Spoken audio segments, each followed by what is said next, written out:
Shoutout sa mga unang nag-comment. At sa inyong lahat sa pagsuporta at panunood. Ang susunod na episode ay abangan sa susunod na linggo. Salamat po. Huwag kalimutan mag-like and subscribe upang maabangan pa ang mga susunod na recap. Pagdating ni Siris sa lugar, alanganin niyang itinaas ang kanyang mga kamay upang makuha ang atensyon ng lahat. Malakas siyang sumigaw ng pagbati, ngunit agad namula ang kanyang mukha sa sobrang hiya nang magsimulang mapansin siya ng mga tao. Halata na kahit nahihiya siya, buo ang kanyang loob na tapusin ang kanyang misyon. Isang babae ang unang nakapansin sa kakaibang anyo ni Siris at agad itong nagsisigaw, tinawag siyang Meniochis. Kumalat sa paligid ang boses na ito habang humihingi ng tulong, dahilan para mabilis lumakas ang gulo. Unti-unting nagsimulang manlibak ang mga tao, naghahadyas ng insulto at masamang tawag kay Siris, kaya't lalo pang uminit ang sitwasyon.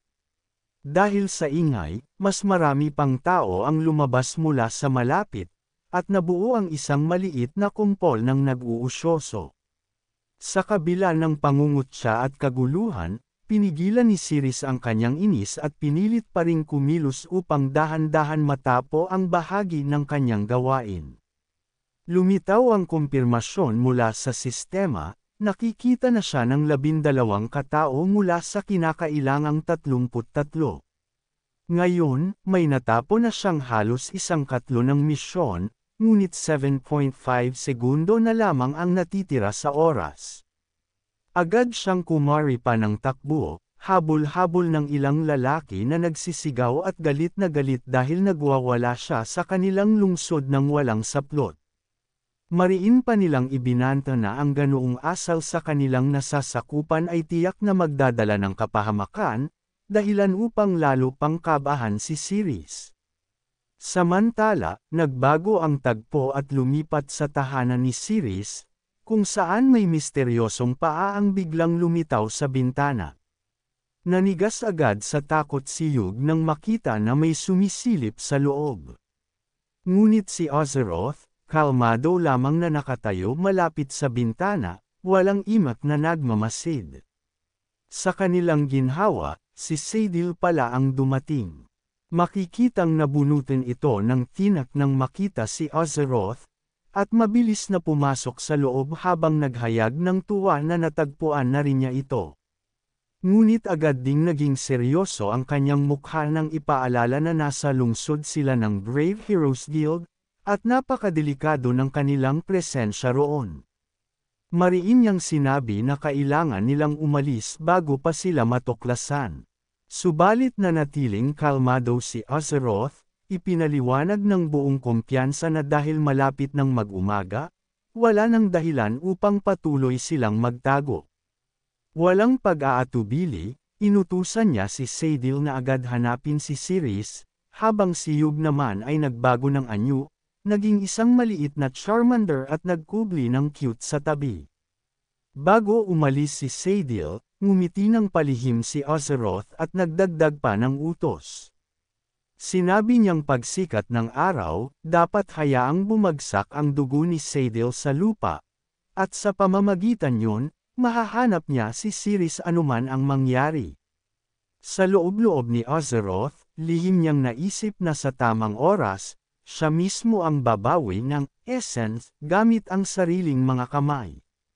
Tumango si Saidil ng mariin at agad tumalon palabas upang simulan ang paghahanap. Habang mabilis na tumatakbo sa mga bubungan, nagsimulang gumala ang kanyang isipan. Naiisip niya kung ano ang mangyayari kay Siris kapag tuluyang nabawi ang essence, at kung baka ito'y magdulot ng pagbabago na magpapabalik sa kanya bilang dugo. Dahil sa nakakakilabot na ideyang iyon, lalong tumindi ang kanyang kaba at binilisan pa ang takbo. Ngunit biglang umalangaw-ngaw sa kanyang tainga ang sigawan ng isang nagkakagulong tao sa ibaba. Napahinto siya nang marinig ang isang malakas na tinig na nag-utos, "Tigilan yan." Dahan-dahan siyang yumuko upang sumilip mula sa gilid ng bubong, at halos mapang-anga sa nakita. Naroon si Siris, tumatakbo ng walang anumang saplot, habang hinahabol ng mga galit na lalaki sa kalsada. Ang mas nakapagtataka pa, patuloy pa rin siyang kamakawi at masayang bumabati sa mga tao, ikinagulat maging ng mga taong humahabol sa kanya. Sa parehong oras, napadaan sina Tyr at Cyrus at agad nilang napansin ang magulong pangyayari.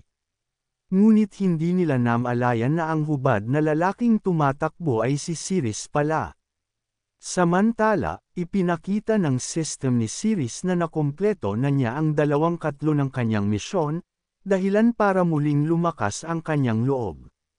Masaya siyang halos matapo na, kaya pinilit niyang ipagpatuloy ang pagtakbo. Pagod ang kanyang katawan at nakakahiyang ang sitwasyon, pero ang ideya na matatapo na niya ang kanyang gawain ang nagbigay sa kanya ng lakas. Nakatutok siya sa pagbati sa mga natitirang tao na kailangan niyang makumplito para matapo ang kanyang misyon. Ngunit bigla na lamang, mula sa kung saan, isang dambuhalang spider monster ang sumulpo at umatake sa mga lalaking humahabol sa kanya. Nag-ulo ang karamihan, nagsisigawan ang mga tao sa takot at nagtakbuhan matapo ang biglaang pag-atake. Saglit na lumingon si Siris, litong-lito kung bakit may ganitong nilalang na lilito sa gitna ng syudad. Narinig niya ang ingay ng pagkawasak kaya agad siyang tumingin pabalik upang makita ang nangyari. Nanlaki ang kanyang mga mata sa gulat habang lumalala ang kaguluhan sa bawat segundo. Napatili at nabulabog ang mga tao nang lumitaw ang halimaw, habang ang iba na may agad tumawag ng tulong at nag-utos na lumikas ang lahat. Ipinakita ng system na ang mga ito ay fearsome spiders, na kabilang sa C-rank monsters. Sa kabilang banda, nanatili si Siris sa pagkalito, hindi maunawaan kung paano basta na lang lilito ang halimaw sa ganoong kritikal na oras. Ngunit kahit naguguluhan, pinatatag niya ang kanyang loob at nagpasya na harapin ito. Ipinatawag niya ang system, ngunit isang mabigat na sagot ang kanyang natanggap. Ipinabatid ng system na habang isinasagawa niya ang weapon return mission, hindi niya magagamit ang system dahil lahat ay na-reset pabalik sa initial rank F. Nabigla siya at halos mawala ng pag-asa kung ano ang gagawin, ngunit malamig na ipinaalala ng system na ang tanging opsyon niya ay tapusin agad ang weapon return task. Habang nangyayari iyon, isang malakas na anunsyo ang umalangaw-ngaw sa paligid, nagbababala na may halimaw at kailangan ng agarang paglikas. Sa parehong oras, may isang batang lalaki na buong tapang na sinunggaban ang isang fearsome spider sa paa nito. Sa tindi ng kanyang lakas, napigilan niyang igupo ang halimaw, at may ningning ng determinasyon sa kanyang mga mata habang sumisigaw na bigyan siya ng sandata. Handa siyang tapusin ang halimaw kahit ano pa ang mangyari. Sa kanyang lubos na pagkagulat, biglang lumitaw si Siris sa tabi niya at basta na lamang tinaas ang kamay para mag-high five, pinuri pa siya bilang isang matapang na bayani. Natigilan ang bata, hindi makapaniwala, lalo na nang mapansin niyang hubot-hubad si Siris. Napuno siya ng galit at inis at agad na tinanong kung nababaliw na ba ito, at kung ang halimaw ba ang nagpatanggal ng pantalon niya. Pero bago pa siya makapagsalita ng higit pa, biglang tumakbo palayo si Siris ng mabilis. Dahil sa biglaang pangyayaring iyon, nabitawan ng bata ang pagkakahawak at agad nakawala ang fearsome spider. Isang nakapangangilabot na hiyaw ang binitiwan ng halimaw bago ito umatake ng buong bangis. Namutla ang bata sa takot, napasigaw na nakatakas ang spider, at pilit niyang itinaas ang kanyang mga kamay para ipagtanggol ang sarili. Ngunit nanginginig ang kanyang katawan at hindi na ito kayang pigilan ang matinding pag-atake ng halimaw. Sa pinakahuling sandali, isang malabong anino ng bilis ang biglang dumaan. Isang bayani ang dumating, mabilis at walang awa ang kanyang atake. Sa isang malakas na galaw, nahati sa dalawa ang Pearson Spider, sumirit ang dugo sa lupa. Nanigas ang katawan ng bata sa pagkabigla, ngunit agad din siyang nakaramdam ng ginhawa nang maisip niyang ligtas siya sa tiyak na kamatayan. Nanatili siyang nakatayo, nanginginig ngunit lubos na nagpapasalamat na siya'y nasadya. Ang nagligtas sa kanya ay walang iba kundi si Kajak, isang A-rank hero at pinuno ng security team. Ang kanyang presensya ay may bigat ng awtoridad habang humarap siya sa bata at nagsalita ng may matinding panunumbat. Tinanong niya kung bakit tila napakahirap para sa mga C-rank heroes na tapusin ang mga simpleng spider, at ang tono ng kanyang salita'y walang puwang para sa palusot. Napayuko ang bata, napahiya at nadurog ang kalooban sa bigat ng mga salita ni Kajak.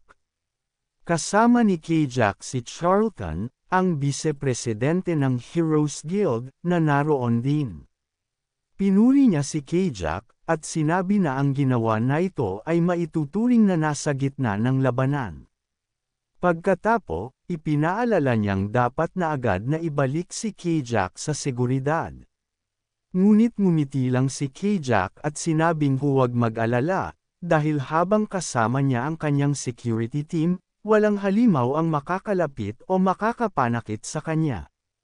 Bigla niya itong naramdaman. Dumating si Ghana, at agad niyang naramdaman ang presensya ni Ceres. Sa isang nakakatakot na sigaw, idineklara niyang naaamoy na niya ito, ang tao ay narito lamang malapit. Gumuho at nagbitak ang lupa nang bumagsak siya sa likuran ni Kajak, Charlton, at ng kanilang mga tauhan. Ikinagulat ng lahat ang bigla niyang pagdating. Nilingan siya ng grupo na halos hindi makapaniwala. Si Kajak, hindi nag-aksaya ng oras, agad na hinugot ang kanyang espada. Batid ng kanyang instinct na hindi ordinaryong kaaway ang kaharap nila. Agad na tumindi ang tensyon habang nag-utos siya na siguraduhin ang kaligtasan ni Ginoong Charlton. Sunod-sunod na tumalima ang kanyang mga tauhan, sabay-sabay na hinugot ang kanilang mga sandata, handang ayalay ang buhay sa laban. Kumikinang ng maliwanag ang espada ni Kajak habang sumugod siya pasulong, buong lakas na tumalon at itinarak ang kanyang matinding atake diretso kay Ghana. Ngunit sa isang iglap lamang, umiwas siya ng napakadali, nakailag na parang walang kahirap-hirap.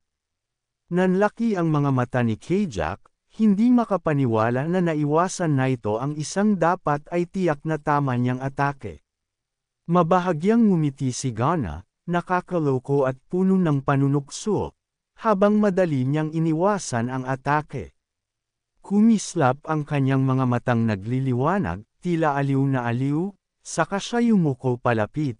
Inilapit ang mukha ng napakalapit sa braso ni Kajak, ang parehong braso na ginamit upang hampasin siya. Nanigas si Kajak, naguguluhan at hindi mapalagay. Hindi maunawaan kung bakit siya nilalaro ng demonyitang ito. Sa malamig ngunit mapang-asar na tinig, tinanong ni Ghana kung iyon lamang ba talaga ang hangarin ni Kajak, ang makalapit sa kanya. Bigla, isang maitim na enerhiya ang kumalat sa kanyang braso, kasing itim at kasing lawak ng kalangitan sa gabi. Nanigas ang katawan ni Kajak, at agad siyang binalot ng matinding kirot na tila pumuputol sa kanyang kalamnan. Nanlaki ang kanyang mga mata sa pagkabigla. Walang babala, nagsimulang matuno ang kanyang kamay, nilalapan ng laso na umuukit sa laman niya. Nagliyab ng sakit ang buong katawan niya, tila sinusunog mula sa loob, at napasigaw siya sa matinding paakit. Noon niya napagtanto ang katotohanan, nakamamatay ang lason. Sa buong lakas niya, sumigaw siya ng babala sa iba, inuutos na huwag silang hahawak kay Ghana. Tawa lamang ang naging tugon ni Ghana, puno ng panlilibak. Tinuligsa niya ang kahinaan ng tao na hindi man lang kayang tiisin ang kahit kaunting bakas ng kanyang lason. Habang pinapanood niya ang paghihirap ng lalaki, lalo siyang natuwa. Ang kanyang tinig ay nanginginig sa kasayahan.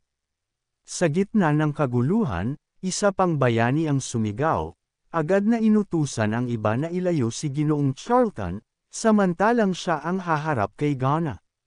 Mas lalo pang lumalim ang masamang ngiti ni Ghana, ang tinig niya'y tila mapang-akit ngunit nagbabanta. Tinukso pa niya ang bagong kalaban, tinatanong kung nais din ba na itong yakapin siya, bago nagbabala na lubos silang nagkamali sa pagmamaliit sa kanya. Samantala, sa kabilang panig, dalawang hubad na paa ang mariing dumadagandong sa lupa, bawat hakbang ay umaalingaw-ngaw na parang tambol ng isang desperadong pagtakbo. Isa na lamang ang natitira bago tuluyang matapon ni Siris ang kanyang misyon, at ang kaisipang iyon lamang ang nagtulak sa kanya na tumakbo ng mas mabilis. Bumigat ang kanyang paghinga, ngunit hindi siya nagpahinga, sapagkat bawat sandali ay mahalaga. Ang bigat ng nakataya ay nagtutulak sa kanyang mga paa na hindi tumigil. Habang patuloy ang kanyang pagtakbo, lalo lamang lumala ang labanan sa kanyang likuran. Isa pang matapang na bayani ang tinamaan ng nakamamatay na lason ni Ghana. Agad na nagbago ang kanyang katawan, ang balat niya'y naging maitim, kumakalat sa kanya ang kasamaan na animoy isang kalavakang sumasakop sa bituin. Napasigaw siya sa tindi ng sakit, ngunit sa kabila na ito, nanindigan siyang protektahan si Ginoong Charlton, tinatayo ang sarili bilang harang. Para kay Ghana, aliw lamang ang lahat ng iyon. Sa isang masamang ngiti, sinabi niyang ang mga sigaw ng mga taong nalalason ay musika sa kanyang pandinig, bawat daing ay tila himig ng kawalan ng pag-asa. Mas hinigpitan pa niya ang hawak sa ulo ng bayani, idinidiin ang kamay habang ang lason niya'y patuloy na bumabaon. Ang maitim na enerhiya, tila kalawakan na kumakain ng lahat, ay lumaganap hanggang sa wala nang matira kundi isang basag at walang buhay na katawan. Unti-unting hamina ang kanyang mga sigaw hanggang tuluyang naglaho, at gumuho ang kanyang katawan, iniwan ang katahimikan ng kamatayan. Bahagyang tumagilid ang ulo ni Ghana, waring nadismaya, at bamulong na hindi pa siya sapat na nasiyahan sa narinig. Dahan-dahan siyang lumakad, ang tingin ay unti-unting lumilipat kay Charlton. Doon, tuluyan nang nabasag ang tapang ng lalaki, sa sobrang takot, napasigaw siya ng tulong, nanginginig ang boses habang papalapit sa kanya ang nakamamanghang presensya ni Ghana. Dumating si Siris, ang tinig niya'y matatag at mariin, habang inuutusan si Ghana na lumayo kay Charlton. Halos nasa tabi na siya ng lalaki, ang anino ng demonita ay bumabalot na sa nanginginig na tao. Pumikit si Charlton ng mariin, handa na sa tiyak na kamatayan, at hindi makagalaw dahil sa takot. Ngunit hindi siya hinayaang sumuko ni Siris. Mabilis siyang sumigaw, tinatawag ang atensyon ni Charlton, hinihikayat itong tumingin sa kanya at huwag malunod sa kawalan ng pag-asa. Sa matinding pagsisikap, dahan-dahan iminulat ni Charlton ang kanyang mga mata, at sa mismong sandaling iyon, tumunog ang malamig at mekanikal na boses ng sistema. Inanunsyo na ito na natapon na sa wakas ang misyon ni Siris. Nararamdaman agad ni Siris ang malakas na bugso ng hangin na biglang bumalat sa kanya, tila ba inihahanda siyang muli para sa labanan. Muli niyang sinuot ang kanyang mga damit, hindi na siya lantad, kundi muling nabihisan ng dignidad at lakas. Hindi siya nag-aksaya ng oras at agad niyang iniutos sa sistem na magbukas. Nagbago ang paligid, at ilang kislap ng mga baraha ang umikot sa kanya na para bang mga bituin sa kalawakan. Bawat isa ay kumikislap ng banayad, naghihintay na mapili. Walang pagdadalawang isip, inabot ni Siris ang isa, muling ipinasya na ipagkatiwala sa pagkakataon ang kanyang kapalaran. Ang napiling baraha ay nagningning ng sobra, nabalutan ng bughaw na liwanag na parang makalangit. Idineklara ng system ang kanyang gantimpala, isang sandatang tinatawag na Silent Divine Finger. Sa kanyang mga kamay, biglang lumitaw ang pares ng guwantes, makinis ngunit masalimuot, dinisenyuhan ng gintong guhit na dumadaloy sa ibabaw na ito. Sa dulo ng mga daliri, kumislap ang bughaw na mga marka, nagpapahiwatig ng misteryosong kapangyarihang ngayon ay nasa ilalim ng kanyang kontrol. Ipinakita ng guwantes ang kakaibang abilidad. Sa oras na dumaikit si Siri sa mga bagay sa paligid, para bang direktang tumatagos ito sa katawan ng kanyang kalaban, at nararamdaman niya ang kanilang sensasyon. At kapag ang kalaban ay napasigaw mula sa kaibuturan ng kanilang puso, doon nag-a-activate ang silent force na nakapaloob sa sandata. Isang kapangyarihang hindi lang pambihira, kundi kayang baguhin ang direksyon ng laban sa isang iglap. Hindi nagtagal, lumitaw si Ghana. Nang masilayan niya si Sirius, agad na nabaluktot ang kanyang ekspresyon sa isang nakakalokong ngiti. Kilala niya ito bilang tao na konektado kay Azarothoth, ang kanyang mahal na Panginoon. Walang alinlangan, dali-dali siyang sumugod, ang kanyang tinig ay malamig at mapilit, hinihingi na isiwalat ni Sirius kung saan niya itinago si Azeroth. Ngunit matatag ang paninindigan ni Sirius, hinding-hindi niya ipagkakanulo si Azeroth kahit anong pagbabanta ang gawin ng demonyang babae. Ang kanyang pagtanggi ay lalo lamang nagpasiklab sa dugo ni Ghana.